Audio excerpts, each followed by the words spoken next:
उड़ीबा आगुरु विमानरू बाहरिला धुआं। मेडे कही चित्कार कले pilot. Nearly 5 minutes or actually 10 minutes into the incident, some fire trucks have gone back. Emergency gate दे बाहरी गले यात्री।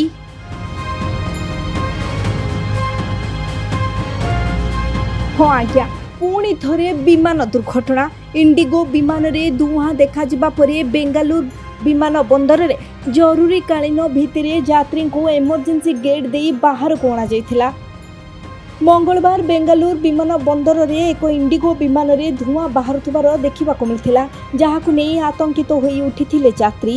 इंडिगो विमान 6E6017 रनवे आड़कू टैक्सी करुथिबा समय विमान भितरु धुआं बाहरुथिबा देखिबाको मिलथिला। एही घटना घटिबा परे तुरंत जरूरीकालीन पदक्षेप निया जाइथिला।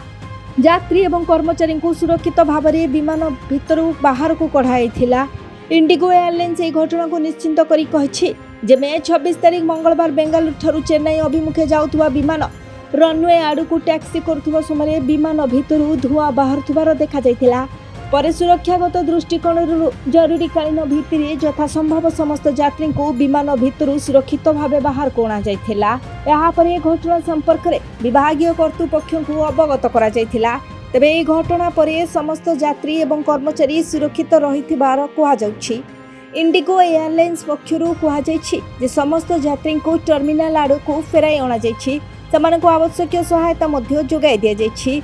तेबे इंडिगो एयरलाइंस कहवा अनुसार यात्री को सेमानक गंतव्य स्थल रे पहुंचा पई एक विकल्प विमान व्यवस्था करा जाइछि। यार विवृत्ति रे पुनर्बार कहिसेंति जे यात्री एवं कर्मचारी को सुरक्षा होछि यार सर्वोच्च प्राथमिकता। तेबे केउं कारण पई विमानरू धुआं बाहरिछि से नै वर्तमान तदंत करा जाउछि। विमान बंदर एवं विमान चलाचल सह जड़ित विभागीय कर्तृपक्ष एही घटनार तदंत आरंभ करि दैछन्ति। कौन पाई यात्रा करिबा बेले धुआं बाहरिला ताहार अनुसंधान करा जिबा परे परवर्ती कार्यानुष्ठान ग्रहण करा जिवो। ब्यूरो रिपोर्ट, बिरोजा न्यूज।